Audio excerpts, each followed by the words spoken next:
Salut, c'est Trado, content de vous retrouver pour la mise à jour de l'analyse technique du SP500, du Nasdaq et du CAC 40 au programme. Le tour des actualités de une stratégie qui vous permet, qui vous aurait permis de gagner l'équivalent de votre mise dans 62% des cas et ou de gagner 2 fois votre mise dans 47% des cas. On va voir ça s'appelle un pin bar. Et comme d'habitude, on va commencer par les actualités. Et regardez cette bougie, c'est ça justement qu'on va analyser sur le SP500. Vous voyez, on est descendu très très bas avant de rebondir et ça nous donne cette configuration en pin bar. Alors pourquoi est-ce que c'est encourageant? Tout simplement à cause de la mèche basse comme ça qui est longue, ça veut dire qu'il y a une chasse aux bonnes affaires. On avait eu la veille un avalement baissier ici, corps vert, corps rouge, le corps vert étant avalé par le corps rouge. On avait dit que ça avait de fortes chances de baisser. Alors, ce qui est intéressant, c'est que ça a à la fois baissé et remonté. Vous voyez, on est descendu au pire de 0,7% avant finalement de rebondir et de terminer en territoire positif. Alors, qu'est-ce qui s'est passé aujourd'hui? Pas grand-chose, mais en même temps, je trouve que le marché a été relativement,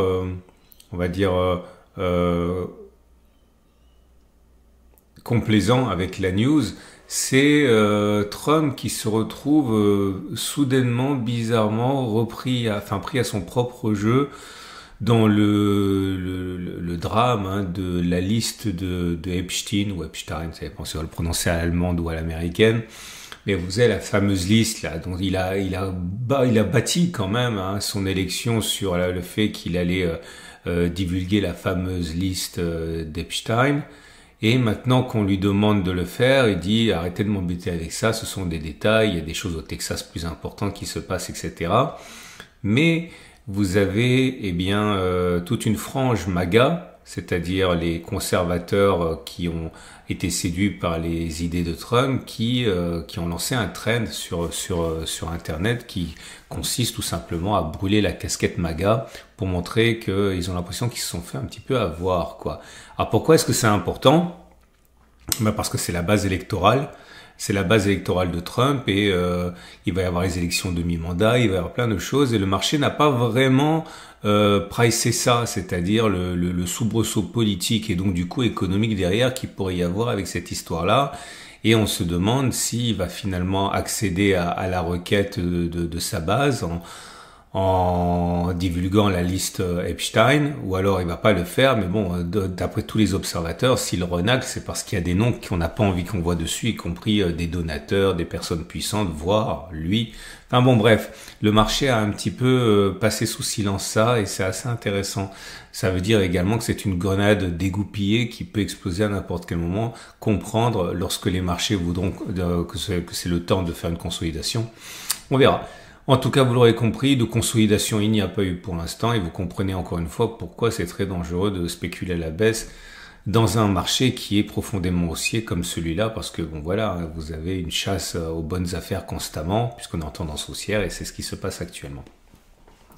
Au passage, vous avez deux choses sur ce graphe. Un ramier haussier, c'est-à-dire quand vous avez un corps rouge qui avale un corps vert de petite taille, comme ça s'appelle un ramier haussier. En fait, c'est le contraire de ce qui s'est passé la veille, un petit corps vert avalé par un grand corps rouge, donc c'est le contraire de l'avalement baissier, c'est le haramier haussier, sauf que le haramier haussier, généralement, les puristes, enfin non pas les puristes sont contents avec ça, mais ils préfèrent quand même que ce soit sur une zone de support, ce que ce n'est pas vraiment, et puis ils aiment bien qu'il y ait une bougie de confirmation verte derrière, ce qu'on n'a pas encore. Mais si c'était le cas, il faudrait envisager qu'on reparte pour une nouvelle impulsion haussière, ce qui n'est pas impossible, ce serait jamais que la 4e, 5e même. On verra. En tout cas, j'aimerais aujourd'hui tester avec vous donc cette configuration en pin bar. Le pin bar, c'est facile.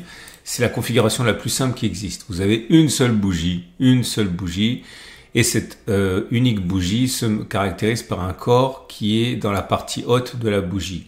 Alors parce qu'il faut bien pouvoir tester, il faut donner des limites et des définitions claires.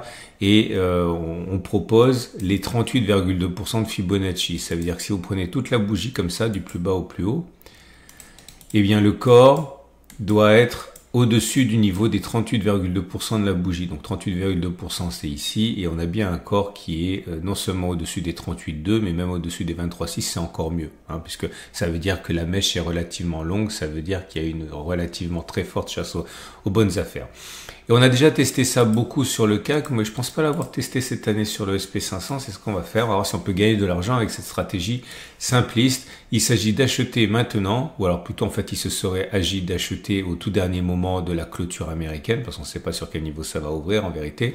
Mais bon, mon site n'est pas là, mes vidéos sont pas là pour vous faire gagner de l'argent, hein, elles sont là pour vous apprendre. Si ça vous plaît, si ça vous séduit, regardez bien la prochaine qui apparaîtrait. Donc on achète maintenant, on met un stop de protection, une chouillette en dessous des plus bas. Ici, ça voudrait dire 1%, hein, ouais. Et on vise 1%. Et on regarde si ça a fonctionné dans le temps, si on pouvait gagner de l'argent avec. Et on fait ça pour une fois et pour 2 fois à distance au stop de protection. Donc le stop de protection, il est à -1, donc on vise 1 et on vise 2%. Ok? Alors c'est pas rare, hein, c'est ça qui est bien. Le premier exemple que j'ai détecté pour vous, il est là. Ok? Donc vous avez bien un corps ici qui est compris, qui est au-dessus des 38,2% de Fibonacci, même au-dessus des 23,6, donc ça c'est bien, c'est encore mieux, je l'ai dit. Le stop de protection, il se met entre le niveau de clôture et les plus bas, plus une chouillette, donc 1,15, et on voit qu'on a fait au mieux, bon, on a fait beaucoup plus, hein. On a fait 5, 6, 7, mais en tout cas on a bien fait une fois et 2 fois à distance au stop de protection. Là c'était perdant, comme vous pouvez le voir, on avait bien un corps qui se résume en fait à un trait, hein, c'est un doji. Bien compris au-dessus des 38,2%, et on aurait acheté à ce moment-là, et on aurait mis un stop de protection à -1,10, et vous voyez on a fait au mieux 0,8, et puis derrière on est venu déclencher le stop de protection. Donc on a fait ni une fois ni 2 fois à distance au stop de protection. Ok? Et parfois on a l'un mais pas l'autre, comme c'est le cas ici. Vous voyez? Alors ça c'est pas joué à grand chose, mais le stop de protection il était à 2,94 et on a fait au mieux 3,63 avant finalement de redescendre, de déclencher le stop de protection. Très souvent vous allez voir qu'on va mécher, mais on va pas clôturer en dessous. Donc si vous voulez prendre plus de risques, vous pouvez mettre un stop de protection en clôture et pas simplement en toucher, en contact, en touchette. Ok, ça fonctionne souvent comme ça. Là par exemple, vous voyez, on a fait une touchette, mais on n'a pas clôturé en dessous, hein. Et derrière, bon, en tout cas c'est une fois mais pas 2 fois. Voilà, bon, vous avez compris, hein, vous avez l'habitude. Très mauvaise série, double échec. Donc ici, là vous avez des succès. Là, ainsi, je fais défiler et ça y est. Ça nous ramène en 2023. Vous voyez, c'est pas rare, hein. On a eu 44 occurrences. 34 occurrences. Et voilà le bilan. Peut-on envisager, suite à la stratégie pin bar, de gagner de l'argent? Eh bien oui, on en aurait gagné, hein. On regarde ce qui s'est passé sur les 34 dernières occurrences, puisque dans 62% des cas, ça aurait fonctionné. C'est-à-dire que si ça devait se produire comme ça, il y a 62% de chances de faire plus 1% avant de faire moins 1%. Et peut-on envisager, donc si vous aviez par exemple risqué 100 € par trade, vous auriez gagné 21 fois, vous auriez échoué 13 fois sur les occurrences qu'on a vues, donc vous auriez gagné 21 fois 100, 2100, vous auriez perdu 13 fois 100, 1300, 21 moins 13, ça fait 800. Vous auriez gagné de l'argent, enfin 800 ou 80 ou 8000 ou 8 milliards ou 8 centimes, ce que vous voulez, hein. Peut-on envisager de viser 2 fois la distance stop de protection, donc -1 en stop de protection et viser +2? Alors là, c'est pas plausible comme scénario, puisque ça a fonctionné 16 fois, ça a échoué 18 fois. Autrement dit, uniquement 47% de succès. Mais c'est plus rentable en vérité parce que vous gagnez 2 fois. Donc vous allez sans doute perdre de l'argent si vous faites ça, mais parce que vous gagnez 2 fois, donc 16 fois 200, 3200, moins 19 fois 100, 1900, 3200 moins 1900, ça fait 1300, donc c'est plus que tout à l'heure. Mais il faut savoir que vous allez le faire beaucoup pour rien, enfin pas pour rien, pour perdre de l'argent, mais historiquement c'était ça qu'il fallait faire. Ok? Bon, c'est trop tard de toute manière, mais gardez ça sous le coude pour les prochaines fois. Sinon, à part ça, bon, si vous voulez, donc vous pouvez acheter ici. Sinon, à titre personnel, moi j'attendrais plutôt que l'on revienne ici. Enfin non, j'attendrai pas plutôt. C'est-à-dire que moi, ce qui m'intéresserait, ça serait qu'on revienne sur la zone de support, d'acheter, stop de protection en dessous. Idéalement, si on avait ici, par exemple, le même type de bougie, ça serait vraiment sympa, quoi.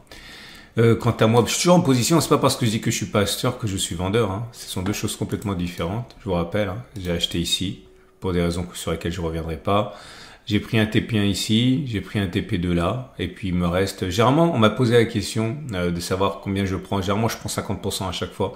Donc j'ai pris 50% sur le TP1, et puis j'ai pris 50% de ce qui restait sur le TP2. Donc si vous calculez bien, il me reste 25% de ma position initiale que je laisse courir. Ok. On va pas... Et si j'étais vendeur... Bon, on pourrait vendre ici, mais je suis pas fan de l'idée puisque encore une fois la structure elle est haussière. On peut spéculer à la baisse ici selon les modalités que j'ai répétées 50 000 fois avec un stop de protection très large et puis rentrer en plusieurs fois, mais tout en contrôlant la perte maximale qui est déterminée dès le début, hein, par exemple 1 ou 2% de votre capital total. Hein. On regarde j'ai pas d'autre signal. Hein. Pour le Nasdaq, c'est exactement pareil, c'est-à-dire qu'on aurait pu vraiment très mal terminer, mais on a bien terminé, on a terminé à 0,1%, donc c'est bien. Hein. On a perdu au pire de la séance 0,9%, 0,12, ouais, non 0,92, et finalement on termine en territoire positif, comme quoi il y a vraiment des intérêts acheteurs. Donc là pareil, hein, vous pouvez acheter avec un stop de protection serré, juste là, ok. Vous pouvez attendre que l'on revienne ici, vous achetez. Et puis toujours la solution intermédiaire, j'ai oublié de le dire, mais elle existe bien. Hein. Ici, c'est une zone de support théorique, parce que c'est une zone de résistance qui a théoriquement changé de polarité. Vous achetez ici, stop de protection serré ou stop de protection large. Si vous ne savez pas comment positionner un stop de protection, regardez le format préparation de la semaine de trading, je vous explique comment faire. Hein.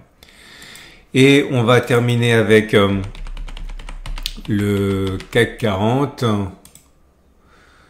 Alors lui par contre, coup de massue sur coup de massue, mais les fans d'étoiles du matin du soir vont jubiler puisque leur objectif a été rallié. Je rappelle qu'on a vu une étoile du soir. L'étoile du soir, c'est une configuration à 3 bougies avec la première qui est verte, la troisième qui est rouge et celle du milieu qui est verte ou rouge. Là, vous voyez, si vous étiez rentré sur la clôture avec un stop de protection au-dessus, c'était à minima 1,47 et là on est on n'a pas atteint, on a 1,36. Ok, mais bon, c'est. Alors par contre, regardez, on avait testé hier, je crois. Oui, c'est-à-dire qu'on a testé l'avalement baissier ici et vous voyez derrière il y a une baisse. Hein. Mais ça, c'est pas exceptionnel. Hein. Je vous ai déjà expliqué que ça s'est produit ici aussi, avalement baissier. Bon, c'est un grand classique, hein, l'avalement baissier, et ça a encore fonctionné. Voilà. Si vous êtes acheteur.